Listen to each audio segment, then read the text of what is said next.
one of the amazing things about my career at Ally for the last 11 years is that I have had the pleasure of meeting so many amazing people who are committed to teaching financial literacy and helping others to understand their investing journey.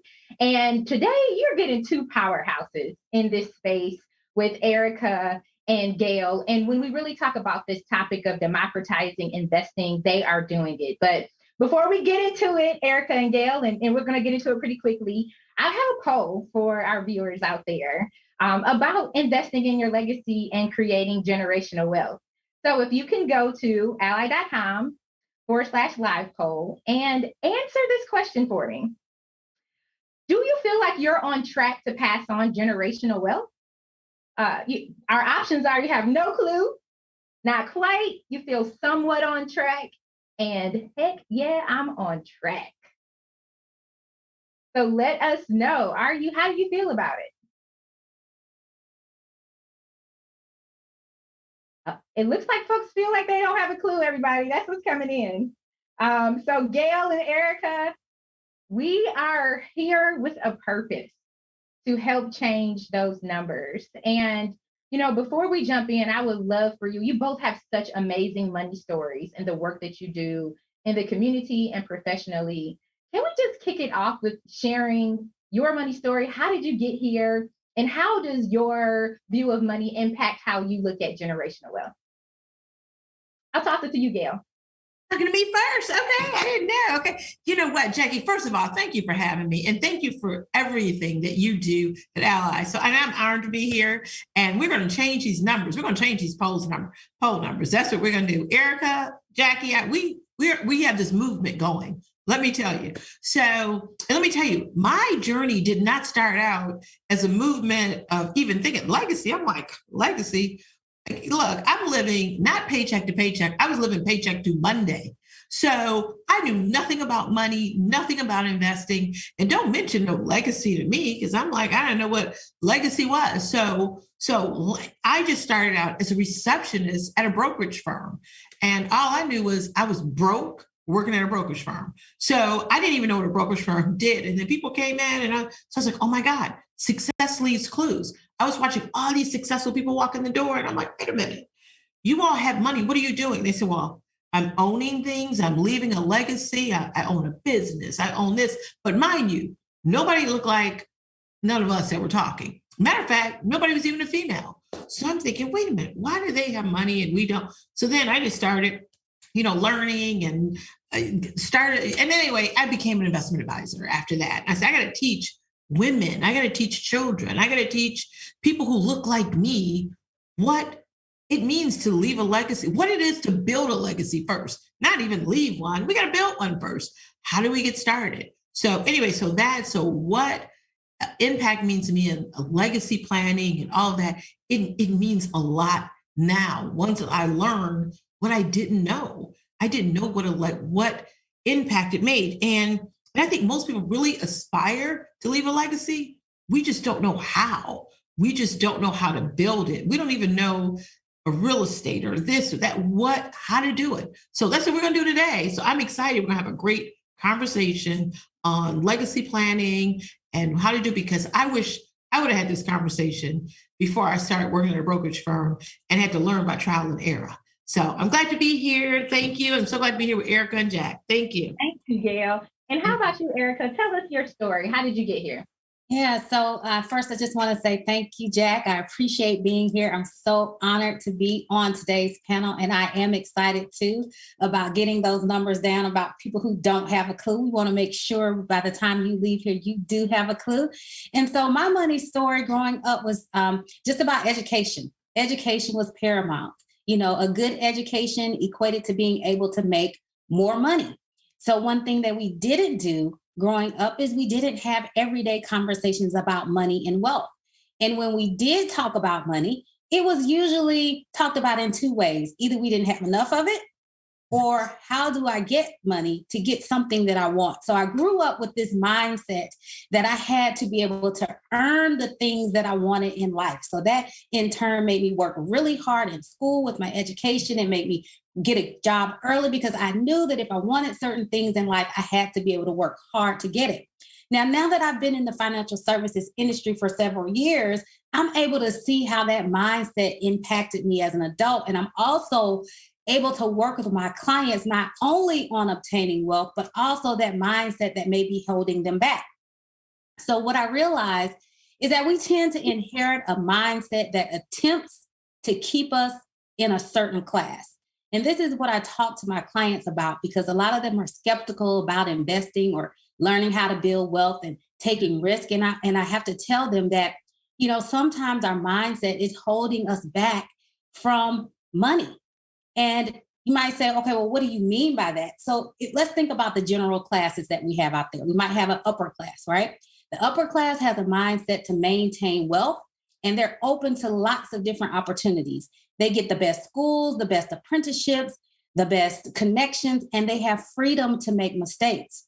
Now, if we look at the middle class has a mindset to get a good education, to work hard and to keep a good job, to do what you're told, not to really complain. You're going to save a little bit for a rainy day, and you have the freedom to pull yourself up if you make a few mistakes. But if we look at people who grew up in poverty or lower class, they have a survival mindset or a protection mindset. Most likely the first generation to go to school, they might start out with student loans. They don't have access to credit, and they have limited access to cash. So now that we see that if you grew up in a certain class, it might affect your mindset in moving forward with obtaining wealth. And I'm specifically talking about obtaining wealth through investing. That you might be a little bit hesitant because you don't have the freedom to make those mistakes. But we can change that mindset. And that's why I'm glad that we're here today, because all the things that we're going to be talking about is going to help free us from those mindsets that might be limiting us, so that we can get those numbers up, so we can have a clue about what we need to do to invest and build wealth and leave a legacy to our children. Excellent. I definitely think it is a mindset, which you just mentioned, and a decision. So let's have some grounding right now for our viewers. What is generational wealth? What does that mean to you? If each of you could help us with answering that question. And I know it may be different for different people, but I just want to help them to understand how to wrap our brains around this concept, because it feels sometimes out of reach. Erika, Erika, go first then. Go ahead, Erika. So for me, generational wealth means, passing down your wealth from one generation to another, right? So it's starting with you. You're lucky if it started before you, but maybe you're the one who has to start the torch of passing down wealth to your family. I know when my husband and I first got married and we were going through marriage counseling, one of the first things that our marriage counselor asked is, what is your vision for your marriage? And we both looked at each other and said, we want to be able to break the cycle of poverty in our families and pass down wealth from generation to generation. There's an old saying that a good man leaves an inheritance to his children's children. So not only are you planning to have wealth for yourself, but you're planning wealth for your children and for your children's children. So that's what generational wealth means to me. I'm going to say ditto to Erika, everything she just said. And I wish more people would get together as a couple, because you can, leave it together as a family. Generational wealth to me is the same thing what Erika said, but also it's something that brings change. Generational wealth means advantages. It also means like breaking the cycle of poverty, as we all know. And it also means ownership. That we are owning our financial freedom. We are owning that, but not just for us. We're owning it, like you said, for your children and your children's children. But it also means that we are learning what financial freedom is.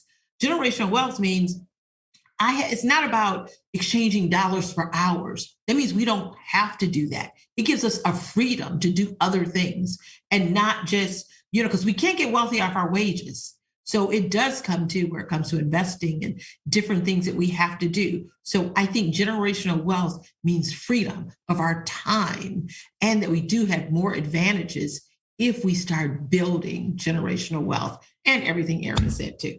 So earlier, Gail and Erika, our panel, we had a panel on wealth and what does it mean? And time came up, and freedom were all words that came up for people as to what wealth means for them. And I think it's being able to pass those same things on to the next generation. And for people who may not even have children, I think it's your community. It could be a nonprofit that you want to support. What legacy do you want to leave when you go on?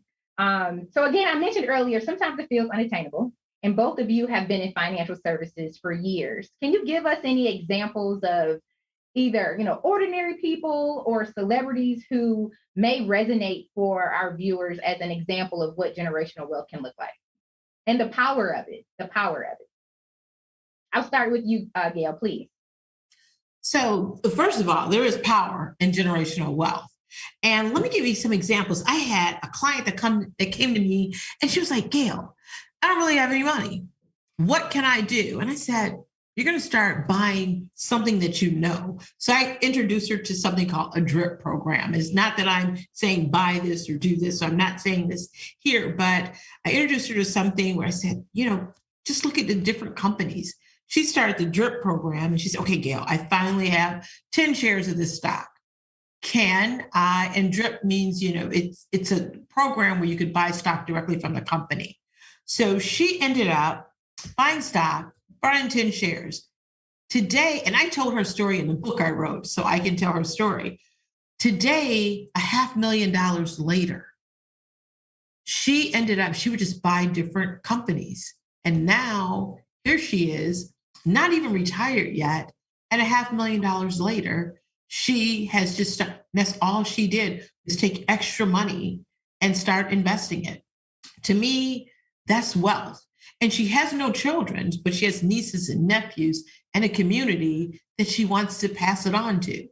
And for her, even think that now her net worth, because of retirement plans and everything else, her wealth is over $1 million right now. And this is a single African-American female that it is attainable. Wow. And this is while she's going to school. And I even got to say, my goddaughter, she tells her story. She said, Gail, I'm taking my first paycheck at age 16 and investing it with you. Her first paycheck right now is worth over $50,000. Right now, she just turned 30. And she says, Gail, this is for my kids' education. So I'm going to tell my kids what I did with my first paycheck. And we're going to always, when they have their first paycheck, they're going to invest it also. So I think that those are some stories that I think it's just the mindset. That's where it started, and in their heart and what they wanted to do and make an impact, not even only on their family, but also in the community.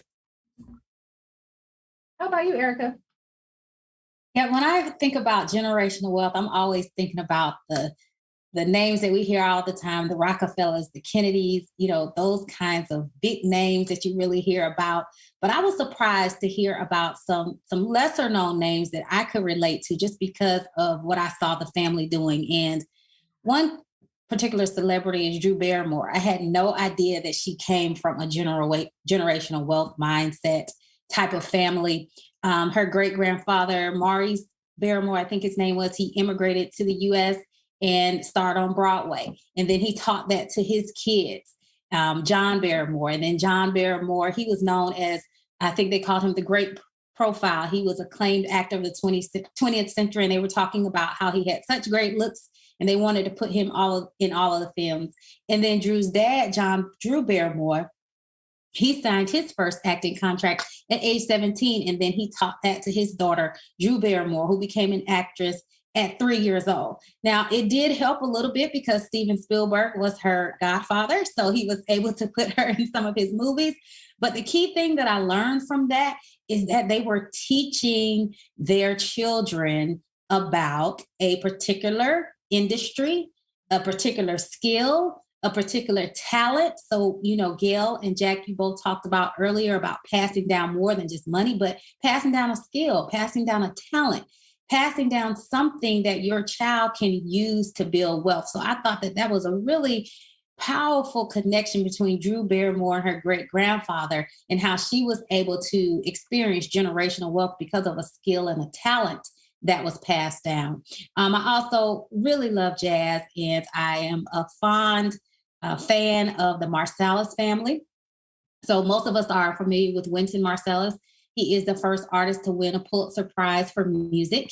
His dad is Ellis Marsalis, and all of his brothers, they do something in the jazz music realm. And so they are starting their generational wealth and their legacy. They have done investments outside of the music industry. But the key point that I saw there again is that not only was it wealth that the parent passed down to the child, it was a skill, it was a talent, it was something, it was a hobby, something that the kids enjoy and they were able to do as a family. So I think that, when we look at generational wealth, we're not just looking at money, we're looking at skills, talents, resources, other things that you can pass down to different generations. Like some people on the chat were saying they want to pass down things to their nieces and nephews because they don't have kids. So these are things that you can pass down, just by having those everyday conversations.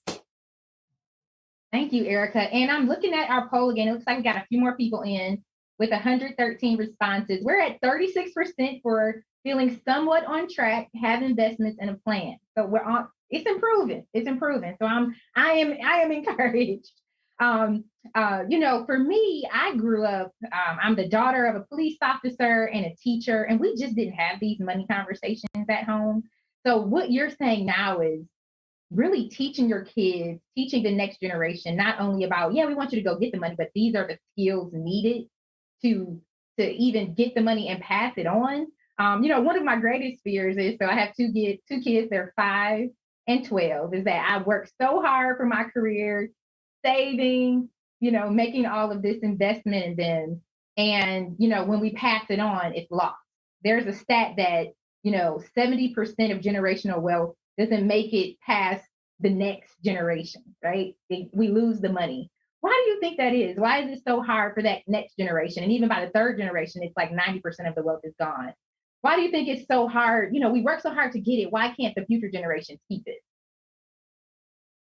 And I'll start with Gail first. Okay, I was going to say, I can definitely, because we don't talk about it. The thing is, we, Jackie and Erika, you both know, that's the one thing that I think, even if after we create wealth and obtain wealth, it's like, okay, I'm going to even buy this house, grandma's house. We might just sell the land. We might do it. We don't talk about it. When I was looking at, group chats, how we have group family chats all the time? I said, this morning, our group family chat was like, Albert went public. Our family chat was we talk about money, even in our group chats. But I think we don't talk about money the way we should. It's not a taboo. I think one thing that we should do is around the dining room table, start an investment club as a family. Talk about the portfolio. Talk about one thing I do in my Money Matters for Youth camp every year, we do stocking stuffers. We give the kids, instead of, like an Xbox or whatever, we say, hey, what do you want? You want Microsoft stock, Sony stock, or I forgot what else was this year was popular. And they said, oh, this is a kind of, or iPhone. And I said, or Apple stock. So they got to pick their own stocking stuffer. And of course, I'm not saying buy these companies, but I'm just saying so instead of, we talked about it with all the kids and they're like, oh my God, we want this, because of the iPhone, or this because of, the Xbox. So I just think we need to talk about it and make it interesting. Not just talk about money, but make it interesting and fun. We have a life jar for our young people. Life means living in financial freedom every day. We need to make sure our young people make deposits of change or whatever in a jar, just to say, hey, let's make more deposits in life than withdrawals, so you'll never be in a negative. Get them in the mindset. You can start that at age 4 or 5. So I just think we need to start changing our conversations and need to start changing our habits. Habits are so important. So I know, Erika, you can add on to that too. So absolutely. And you said something key at the end. I always give a quote when I am speaking. I say, it's not about the money, it's about the mindset. So even though people have gained some money, they still are holding on to those old mindsets, and they're not having those everyday wealth conversations with their kids. Now, it seems that people, who have come from wealth before and they're used to generational wealth transfer, they start at a very young age talking to their kids about, hey, this is what we do in the family business. This is how you pass it down. They set up trust. They set up estate planning. They set up everything to ensure that that money is transferred from one generation to the next. But some of us who are just starting out with the wealth and are still a little bit hesitant, they don't want to lose it. like Jack said, she worked so hard and she doesn't want the next generation to lose it. So sometimes we end up not having those conversations, or we end up not setting up the proper tools that we can to pass that generational wealth down. So, just in agreement with what both of you all said, is that it's just increasing those conversations, talking to kids at the dinner table about what it means to have wealth. Like you said, on your group chat, talking to the family about, hey, we need to create some type of wealth mechanism to transfer to the next generation, and coming together as a family to do that and not being hush-hush about it. Yeah, we definitely can't be hush-hush. That has to shift to where you don't know where the life insurance papers are. You don't know how much money is in the account when grandma exactly. And, really being, just honest and truthful about where things are and how you want the money to be spent is so important. And I know for both of you, you do amazing work in the community. So we had this conversation of how do we teach kids about this specifically? And here at Ally, we have, our Planet Z and the Money Tree book you can check out. We just launched a game called Centropolis on Minecraft.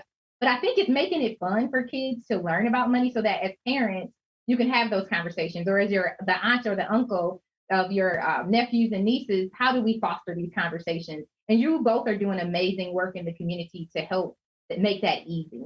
So Erika, can you talk a little bit about your nonprofit? And then Gail, can you follow up? Sure. So I'm really excited about my nonprofit, Young Wall Street Traders.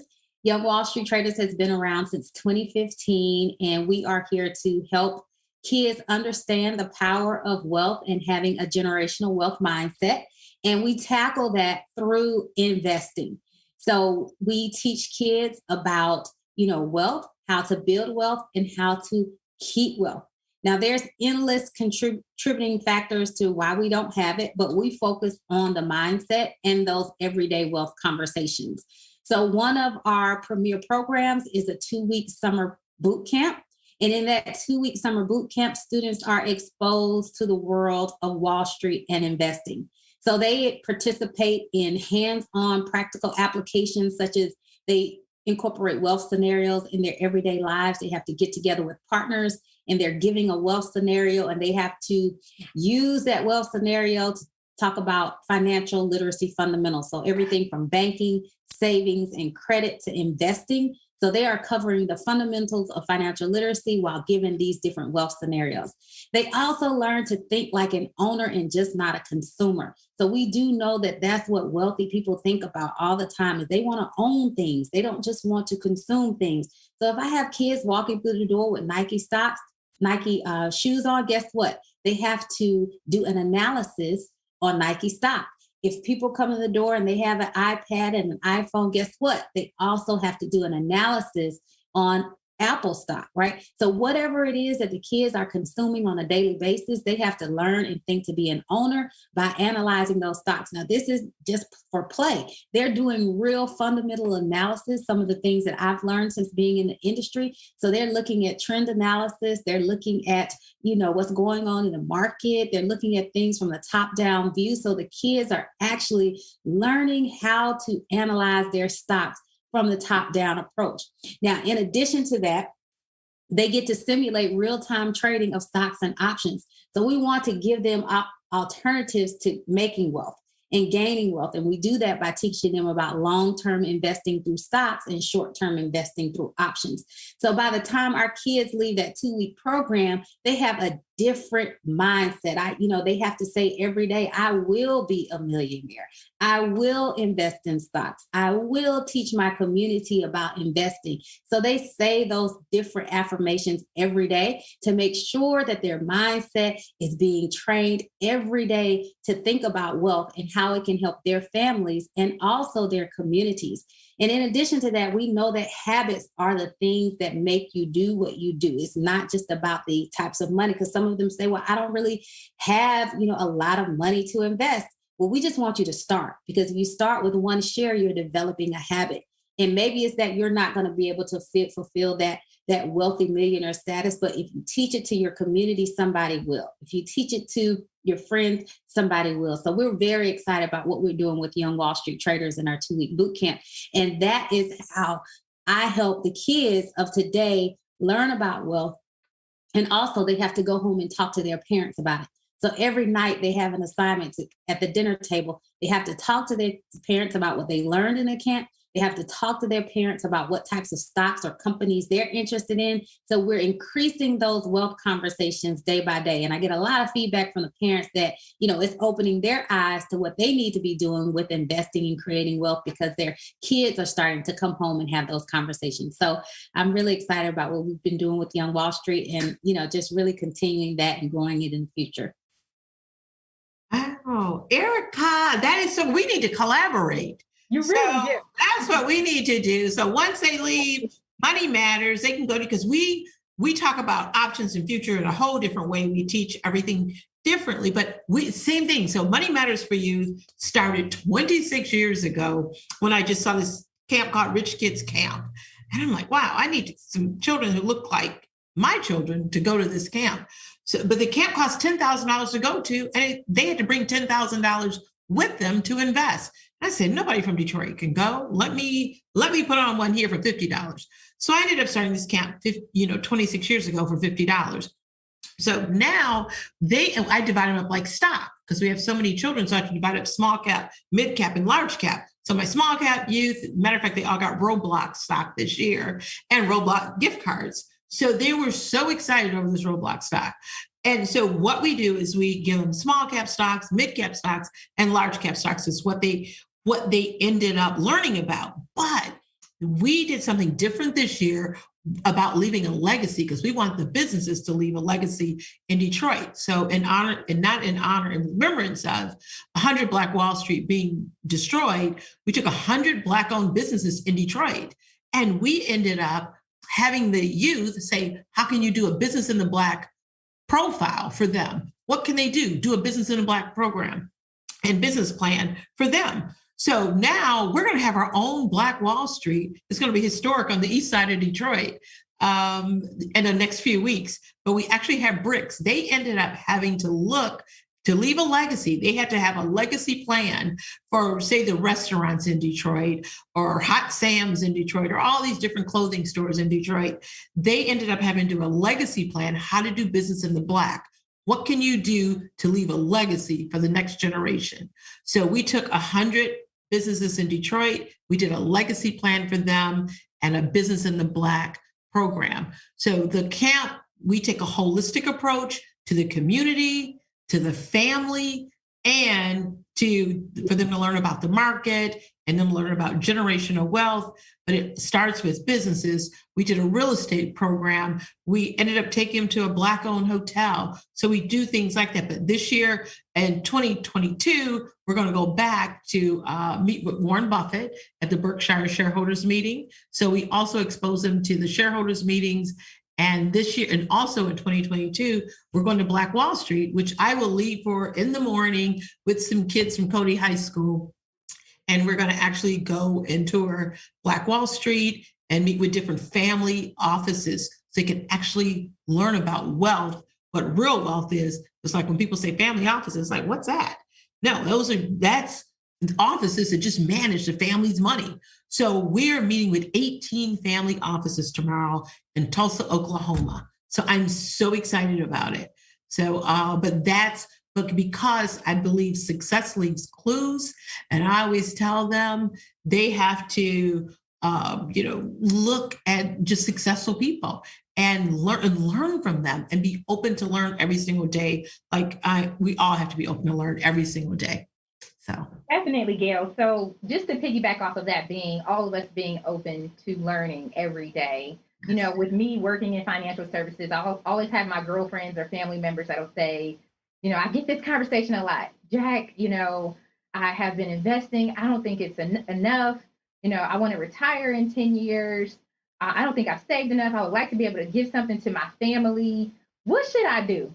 Can you just give everybody first some encouragement if you're starting late? And then second, if you could give just like your top 3 things, if you can start here with, if it's looking at your 401k or building a will and trust, looking at your beneficiaries, what are 3 things that our readers can do if they're just starting out on this wealth building journey, looking to be a person that can build generational wealth? It's never too late, right? How about that? Yeah, it's never too late. Never too late. Gail, you can go ahead. Okay. Yeah. I think the first thing they need to do is take a mind your own business day. So whether it's an hour or what, I do it every Monday, take a mind my own business, half an hour. And that's when I'll look and say, hey, let me look at my finances. Let me look and see how, where I spent my money. Because you don't know anything. So take a mind your own business day, first and foremost. I want you to take that time. So you need that time. Then I want you, once you say, hey, look, I took a mind my own business day and I tracked my money, put a GPS on your money. Know where your money is going. Put a GPS on it. And then once you find out where your money is going, it's like, wait a minute, hold up. So the second thing, if you mind your own business, then make layoffs. You are your chief life officer. I want you to make layoffs as soon as you do that. And then once you make layoffs, then I want everyone to set up their own personal board of directors. And everybody needs it. Like Jackie, I don't even know if you know, well, Ally's on my board of directors. I'll let you know right now. Ally is one of my board of director members. Warren Buffett's on my board of directors. Melody, people don't even know they're on my board of directors. But I have an accountant, an online banking. I also have an attorney to do estate planning. So on my board of directors, I have different, and a life coach. So we need people, and whether it's physical, whatever, but we all need our personal board of directors. We cannot build wealth by ourselves. And that's the one thing I want people to know. And then once you put something together, execute. That's it. You need to execute. Erika's on my board of directors right now. Welcome to my board, Erika. So. Thank you. I love it, Gail. So Gail, to recap, you said mind your business, own business. Yes, mind your own business day. Make some layoffs. Lay off and get your board. And then create your own personal board of directors. Those are my three things. Erika? And then execute. And I know Erika's going to go into the nitty gritty. So once you get done that, have Erika on your board. Gail, that's the encouragement we needed to know. These are the steps. Gail, you gave that to us. Erika, can you now give us like more of the nitty gritty, like absolutely. Before the end of the year, what are the top three things we want people to accomplish? Okay, the top three things. First is I am a firm believer in what you affirm every day is going to come into your life. So the first thing that I want you to do is start affirming that you will be wealthy and you will invest. That could be any type of investing that you want to do. So first is get you some good affirmations. I will be wealthy and I will invest. And you need to say those every day, a couple of times a day. The second concrete thing that you need to do is contribute to your 401k up to the match. That is free money. If you want to build wealth, if you want to grow your investments, if you want to get ready for your entire retirement, you have to contribute up to the match at your employer. Why do I say that? Like I said, it's free money. Your money automatically doubles. Even if you don't know what to put your investments in, your money has already doubled when you contribute up to the match. And here's another key thing. By you being a part of your 401k, you get a free financial advisor. You get to meet with them once or twice a year, and they can tell you what type of investments are going to be appropriate and suitable for you based upon your risk tolerance, your goals, and your suitability. So you don't have to pay for a financial advisor if you belong to a 401k. One is there for you to make sure that you are invested properly in your 401k. The second thing is, if you want to invest out of your 401k, start small. Buy one share of something that you know and love and you feel like you cannot live without.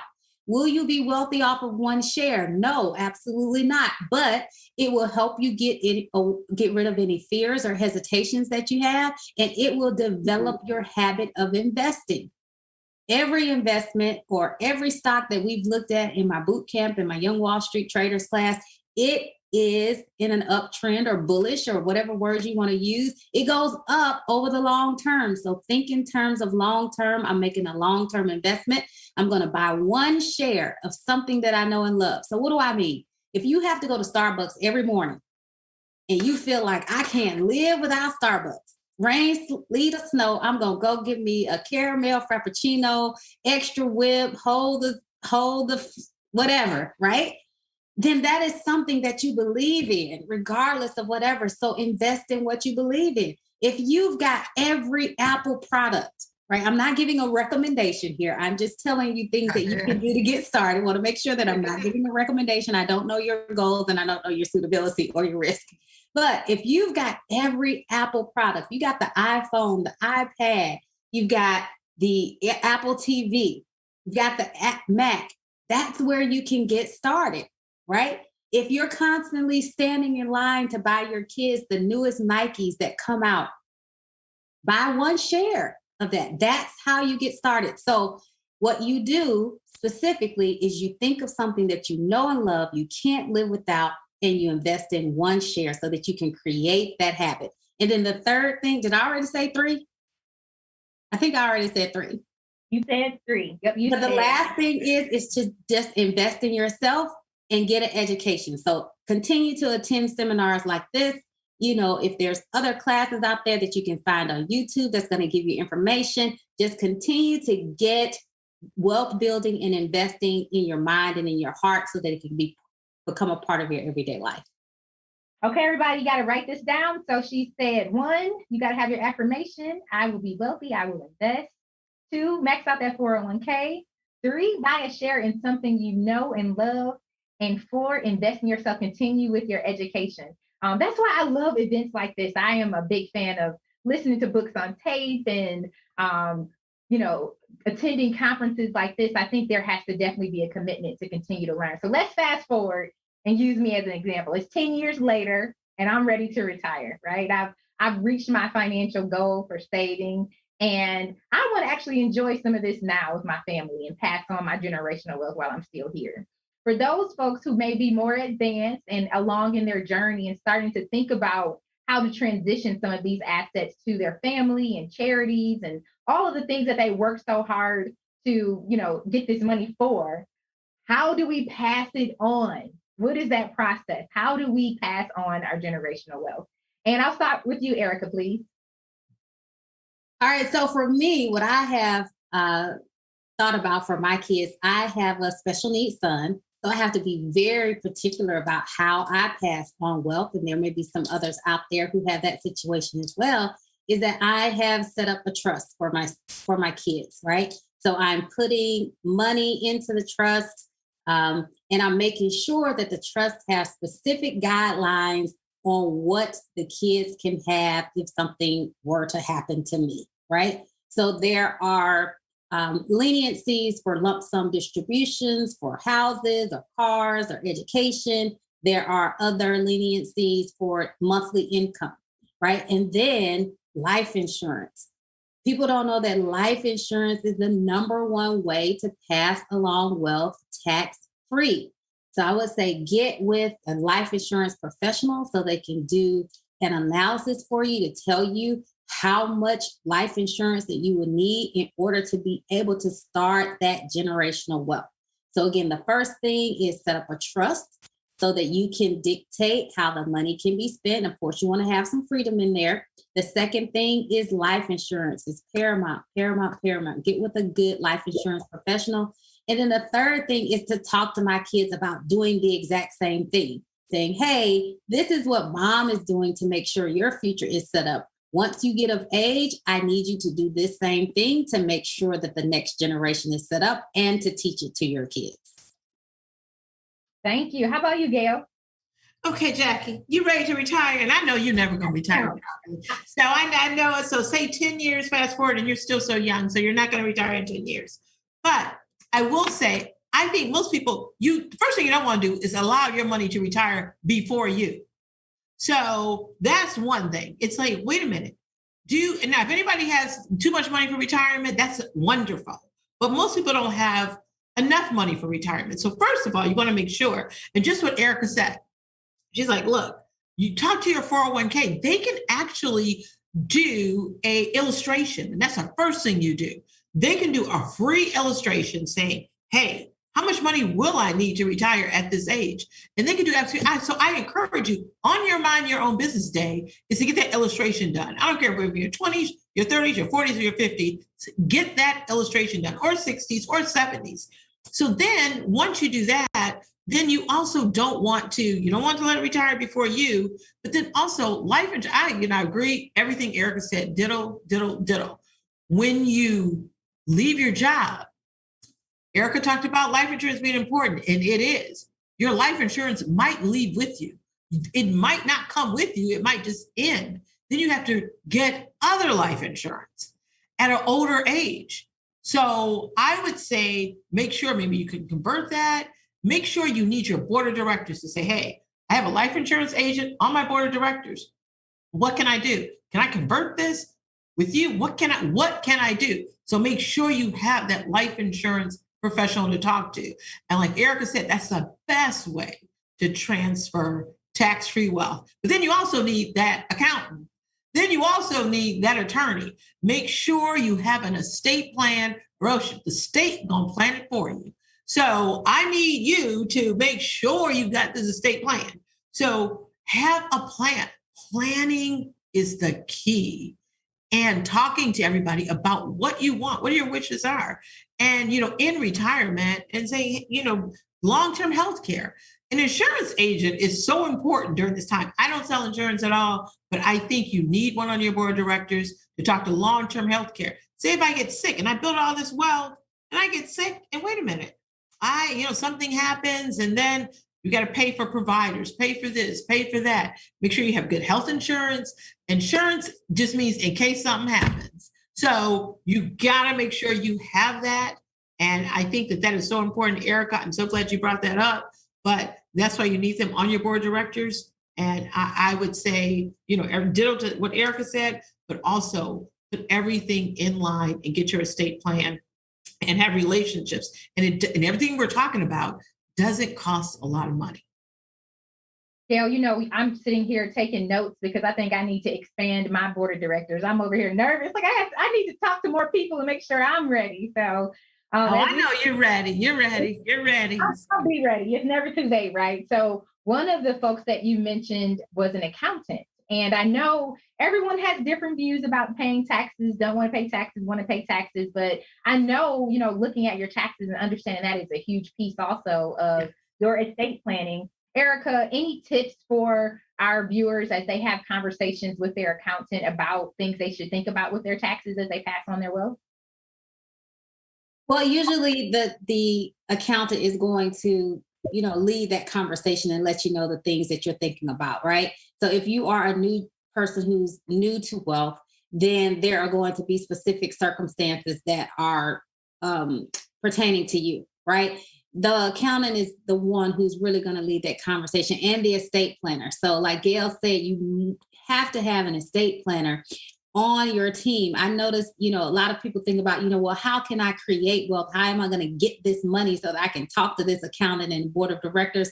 Guys, everything is different now. It used to be that you had to have a brick and mortar in order to have this business create wealth. Now you can just be an internet influencer and have tons of money. There's kids out there who are millionaires because they review toys for Christmas. There are people who are monetizing their TikTok streams. So there are all kinds of ways that you can generate wealth, but it's important to talk with that tax planner so they can guide you with how you're going to pass that down, and that estate planner in order to make sure that you put the proper tools and resources in place. Ladies, this has been such an amazing conversation that I've run out of time to ask my questions. I have to pass it on to our viewers here. So I'm going to actually rope in my colleague, Brian, to help me navigate the questions we received. Let's get into it. Oh.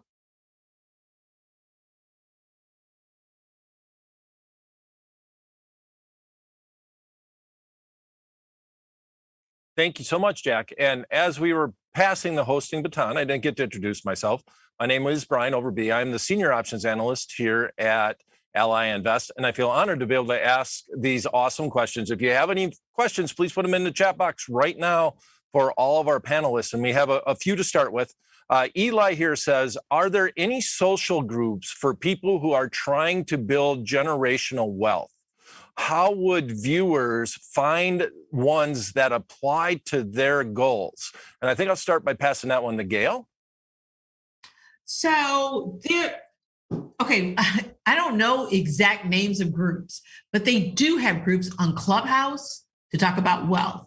They do have so many different amazing podcasts. I know, Jackie, you told me about a podcast also but they have different podcasts, different groups. So if you research the ones that fit your needs, Eli, then this way you could see how you could build wealth and maybe, build together. Like I, belong to a group called Stocks and Stilettos that I don't belong to it, but I talk to them all the time and follow them, and they do different things. So I try to do, look at different groups such as that. So look there, but start with Clubhouse. That is, I think, one of the places to go. And then also go to Motley Fool, Nerd Wallet. There's a lot of different places you could go like that with Nerd Wallet also. So look at those different places. All right. Excellent. I can chime in too, Brian. So Ally has partnered historically with, and we had one of our panelists was actually a board member for an organization called Better Investing. Oh, yes. They actually help people to set up investment clubs, and they're a nonprofit 501c3. They actually helped us earlier this year with launching our Ally Invest Stock Market Challenge for HBCU students. So I'm, want to put that out there also as a resource. All right. So we have a Tar Heel fan out here, and the Tar Heel fan would like to know, how do you factor longevity into building generational wealth? How do you preserve wealth for your future generations? And with that said, I'll pass that over to Erika Blair. All right, so that's a great question. So for longevity, it's about planning, right? Everything is about having a goal and planning it out. And for me, the best way for the longevity is to bring in an estate planner. That estate planner can talk to you about how long you want the money to last, exactly what you want the money to do for you during those periods of times. And they're the ones who are the experts in that area. Now, one particular thing that I like that estate planners do is set up trusts. In the trust, you can dictate how long you want the money to last, whether you want your heirs or people that you're passing it down to be able to pull off the principal or just live off the income that the trust is generating. So it's best, like Gail said, have an estate planner on your board of directors, because they're going to be the ones who are able to direct you and guide you into how to make that money last as long as you can. Right. And I agree with that a lot, too. One of the biggest things that I always see a lot of people come in when they're looking at estate planners is they just say, I don't want that cost of going through that process. But in many ways, I just don't think that you can afford not to do it. And you have to think about it that way a lot, too. So Nicole comes back and says, can I set myself up to potentially build generational wealth when I don't think I have enough extra money to invest? And I guess that I'll open that one up to the panel, because that's what this show is all about, right? In general, who wants to jump in on this one? Well, I can just start with it. I think we can all answer this one. So if you think, and I think Erika said it well at first, like, we can start with one share at a time. But I also think, and I always say, you probably can't get wealthy off your wages. So you do have to invest, turn your passion into your payment. You can start a business on the side. And I always tell people, you know what? Have 5 avenues of income. Erika mentioned about being an influencer, doing things that can create income, not just for yourself, but for your children and other people. So let's just not look at exchanging, dollars for hours all the time. You can do things to create wealth that you might not even realize just by turning your passion into your payment. There are people who cook and had made millions of dollars, or by just putting together, not just by putting together, but putting together lotions and doing different things. I just think entrepreneurship is another key. Real estate is one. And then even buying antiques, art, things like that. So we look at things as an investment. Let's start buying things that are assets versus liabilities. That's great, Gail. And to just piggyback off that, I want to say I definitely understand how it feels to think that you don't have enough money left over to invest. But this is the best time of entrepreneurship ever. Even if you don't know what you're passionate about, what is just something that you love to do, a hobby? Can you believe there is a TikTok influencer that pours different liquids in the toilet to see how it flushes?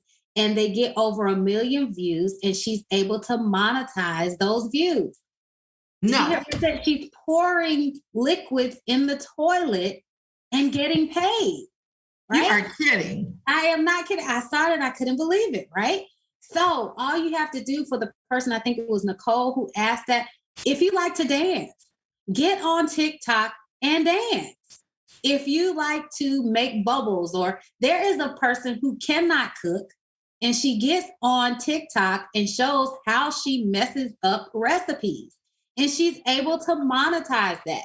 So before, there was not this type of opportunity, but now with the advent of the internet and having access to people all over the world, pick a hobby, get on TikTok, show that hobby, and watch that money come in. And as you have enough money to take care of your necessities, take the extra and get with a professional and let them help you invest. And All right. I can close that out, Brian, with also, I think it's just the discipline of the money that you already have. Gail and Erika mentioned earlier, if you're wearing Nikes or a certain brand, you should own that brand in stock. And I do that in my life and with my kids. If you want a high ticket item, or you're saving for something, like, before you have all of these things that are consumer goods, make sure that you own it. So having that discipline also, in addition to finding those additional streams of income. All right. So now we do have a few more questions here. This one comes from Terry, and Terry's talking just about feelings overall. How can I combat my feelings of intimidation when I'm pursuing my financial goals? And I think Erika, I think I'll pass that one over to you with all the excitement that you're talking about, all these new different ways that people are finding to make money. How do you get over the angst of putting a toe in the water and trying these new things? Yep. So 3 things to get over that angst. One is those affirmations that I talked about before. Saying to yourself every day what you can and what you will do. And as the more that you say it, the more that subconsciously your mind will believe it. It's a crazy thing, but that's how our mind works. The more we hear something, think about a song that you might have heard on the radio that you didn't like, and then all of a sudden you've heard it so much and you start liking that song, right? So the more you hear something, the more it influences you. So start with some good affirmations every day. The second thing is surround yourself around people who are talking about wealth and investing, who are not scared about it. Start just talking to your friends. Hey, is anybody, are any of you investing? What do guys know about stock? And start gravitating towards those people, because that's going to make you get rid of some of that angst. And then the last thing, of course, is to just get started. What's something that you know and love? Find a professional that can help you, or just call up a brokerage firm and they'll show you how to buy one share of that. I promise you, when you take action, if you take action and see what it is and how it works, and see that your money is not going to go all down the drain, then you're going to be more apt to keep trying again. So again, 3 things. 1, get you some good affirmations. 2, get around people who are talking about wealth and investing. And then 3, take action. All right. Well, Jack, I'll let you give a few of the last words. But with that said, we're going to come to the end of this awesome session. Thank you, Brian. So everyone and all of our viewers out there, and Erika and Gail, thank you so much for this conversation. I think we have definitely laid the foundation for our viewers to feel so much more confident about their wealth building journey. And hopefully we will create a generation of millionaires to come. So thank you again, ladies.